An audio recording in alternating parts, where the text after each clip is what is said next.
Well, greetings and happy Pride, everyone. I am Sam Bullington, and I am a writer and public speaker and college professor, transgender spiritual teacher and counselor, founder and director of Phoenix, Colorado's Transgender Community Choir, as well as my online 8-week personal empowerment program for gender expansive people. So I am here today with my Pride message about coming out and leaving the group mind. And so this is not your ordinary Pride message. So in it, I will not be advocating about LGBT human rights or same-sex marriage or any of the usual issues that you might see in the media, trans people in the military, that some such things like that.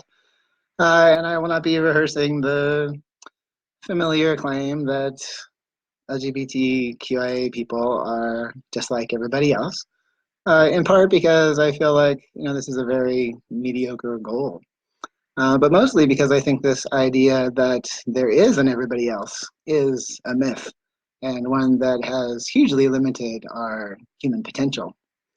And so I would like to suggest that coming out is not an experience that is relegated to the LGBT plus community. So instead, I believe that coming out is a far more universal and fundamental human experience.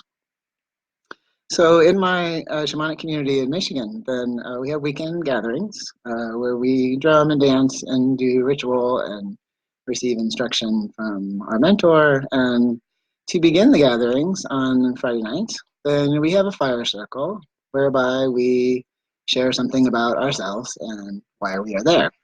And I'm always so struck by how similar that what people share is to the usual coming out narratives that I have heard in so many LGBTQ gatherings. And so it goes something like this. I always felt like I was different. For much of my life, I didn't even understand how or why I was different, but it was so painful to feel like an outsider, and there was no one that I could even really talk to. Then I began to discover that there were other people who were like me, and I began to understand that it was okay to be different and to enjoy the human camaraderie that I always longed for. So it prompted me to think about, what does coming out really mean? And the ways that our human experience really seems to pull us into seemingly divergent directions. And so, as spiritual essence in assorted human forms, then we are each completely unique. And it is our deepest calling to express our uniqueness. That is our very reason for being born. And yet, we all also have a fundamental, deep human need to belong. And so we are a communal people, and each of us belongs to multiple groups over our lifetimes, whether families, religious institutions, racial and ethnic communities, professional affiliations, informal networks of friends, obviously nations. And each of these groups has rules, both spoken and unspoken, for membership. And so each group continually tells us, whether we realize it or not, this is who you are, and this is what you should want. And I know for myself that, each time I've come out, I've had to learn new community rules for how to present myself, how to be acceptable in that particular environment. And so, although different groups may have greater or lesser tolerance for divergence from community norms, our acceptance in these groups is fundamentally predicated on meeting such expectations, as well as demonstrating our loyalty to the group, showing that you are one of us. And in exchange, then we are given the benefits and protections of membership, which are many. And so I believe, this is why we have such a difficult time with the notion of unconditional love. Because all of us on a gut level sense, even if we're not consciously aware of it, that our acceptance is absolutely conditional. And most of us have had experiences or witnessed the experiences of others, of being unceremoniously out on the curb or violating the rules of group membership. No, I certainly have. And in fact, most of my most hurtful experiences of rejection have really come at the hands of oftentimes other queer identified people. And, so LGBTQIA folks, I think, are just more acutely aware of this conditional nature of acceptance than most people. And so, I think that LGBTQIA folks act as an object lesson in this regard, whether in the family unit or in the culture more broadly. And although rejection of LGBTQ plus people is a painful part of our individual histories, I believe that its purpose goes far beyond just the punishment of individuals for their supposed deviance. And I think that it is actually a broader lesson for supposedly normative people to warn them to not get out of line. Because the dividing line between queer and straight is not so much, I think, to keep queer people out, but it is to keep straight people in and actively jostling towards the center and away from the edges. And so, as a college professor, then I often share with my students that, the ways that I feel like homophobia and transphobia are actually more policing of their choices than punishing of mine. Because, once you are outside of what is considered normal, then, after the initial shock and hurt of rejection, then, you do have pretty considerable freedom to do what you want. And so, there's ways that no matter what you do, you're going to be seen as an outsider. And so you can stop working so hard to try to fit in. And this is liberating, in my opinion. And also, the threat of punishment really loses a lot of its hold over you because you have already survived it and have already accessed your own sense of self resilience. And so oftentimes, many of my students are a little skeptical at first, but by the end of the semester, the majority of them begin to understand how constrained that their lives of supposedly free choice really are. And so here is our human quandary, as I see it. As spiritual beings, then we are all called to grow and to develop, and our path of growth requires individuation. Moving beyond where we came from, which can be painful. And so, this is the very essence of evolution, whether the physical evolution of species or the actualizing of our human potential. Our uniqueness is our greatest strength and the foundation of our purpose for being here. Yet it is also, I think, our Achilles heel. It is our deepest human vulnerability. Because in order to stand in our uniqueness, then it requires us to come away from the crowd. And we all remember the great and painful lesson of adolescence that it is dangerous to be different and lonely. And so even those of us, even those who are popular, are not immune to this fear because they know that their popularity could vanish in an instant if they stop living up to the expectations of it. And we're under the illusion that when we reach adulthood, that such dynamics cease, and we are free to live our lives as we want. But in truth, I just believe that we are merely in a more spacious container, and so we have more freedom of movement to be able to associate with those with whom we want to associate. But fundamentally, the dynamics of insiders and outsiders and the price of belonging, I think, hasn't really changed much at all from high school.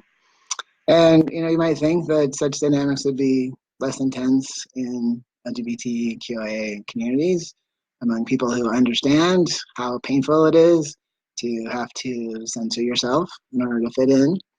Then I've just not really found this to be the case, and I found that those rules for belonging in marginalized communities and queer communities oftentimes are just as rigid and punishing as anywhere else.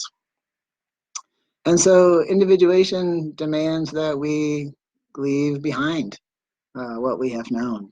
And it's going to be scary because it also means leaving behind, who and what we have come to depend on for a sense of identity, for a sense of camaraderie, for a sense of support, all of which are really important. And so this is a lot to ask. And so generally, we have to really feel a strong inner call, uh, as many transgender people do, or be deeply suffering to be willing to withstand such potential losses. Because we all want to be loved and approved of. We all fundamentally want to belong. And so for myself, I waited 11 years to go on hormones because I knew it would be very disruptive to the life that I had created for myself, which was not my ideal life, but it was a life that was quite manageable and familiar. And I waited for 11 years to go on hormones because I was afraid of losing the acceptance and support of communities that had been my lifeline. And, we are all hungering to connect to our authentic selves, I think, while also all living in a culture that continually directs our attention to our external environment and away from what's going on inside of us. And also all flailing around without much guidance or modeling about how to access and listen to our inner knowing.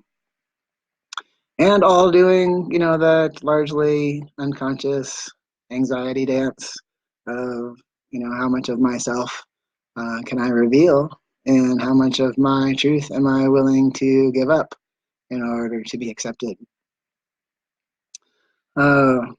This is something that I have struggled with for much of my life. I think that it is scary and painful.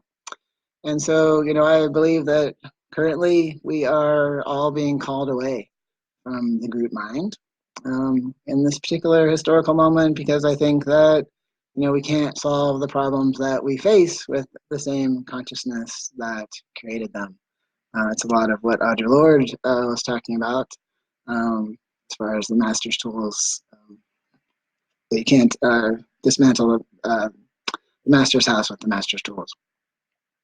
And so, what we are experiencing, I think, much like what I encountered when I finally decided to go on hormones, is that we are going beyond our mind's version of reality. And although this burgeoning transcendence is very exciting and hopeful, I believe, most of us nonetheless, tend to experience panic and disorientation and even terror when we experience a bigger reality than our belief system allows. This is what is known oftentimes as a spiritual emergency, which is basically when our known world is no longer our known world, whether in our individual lives or in our collective experience. And so even if the change is entirely positive, then our first response tends to be panic when we encounter new information or experiences that don't fit into our existing frameworks. As I've talked in here before about some of the fear and hostility directed towards transgender people because of the ways that we step outside of what most people consider to be reality, fundamental reality with regards to gender. So the ways that that's deeply, deeply threatening to people's frameworks for living.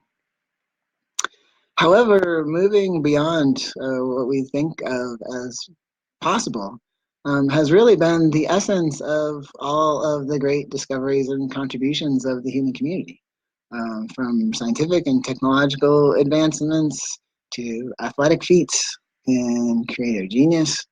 And so this is a very exciting shift in our collective belief system, I believe. And we are going beyond our conditioning, beyond the limits of our parents, our teachers, our culture, into new terrain.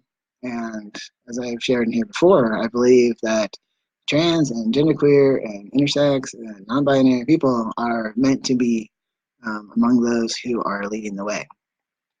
We have a very important role in that transformation. And so, we are always meant to be expanding and evolving, seeking out new discoveries in ourselves and in the world around us, being transformed and surprised by life. And I do believe that, we are meant to individuate, to move beyond where we have come from, even though that requires a lot of courage on our part, to be able to follow our inner directives, to be able to create our best, most exciting, and most authentic lives. And one of my leadership role models, if we're thinking about this with regards to our collective experience, and particularly thinking about trans politics, is really Dean Spade. And so after I post this, I will post a wonderful video of his that I oftentimes share with my students called Impossibility Now, that really talks about his vision for trans politics and for the collective new world that we are creating together. In large part due to necessity, because we have really ruined the world that we are living in now and are creating a very, very painful experience with one another. And so I think he has some great suggestions as far as the way forward with regards to that, which I also thought was a great Pride message. So I hope that you are enjoying festivities, whatever you are up to today and this weekend. And thanks for listening to my message. I hope that you found it thought-provoking, and I hope that you also check out Dean Spade's message and also find that to be expansive thinking. And I'll talk to you again soon.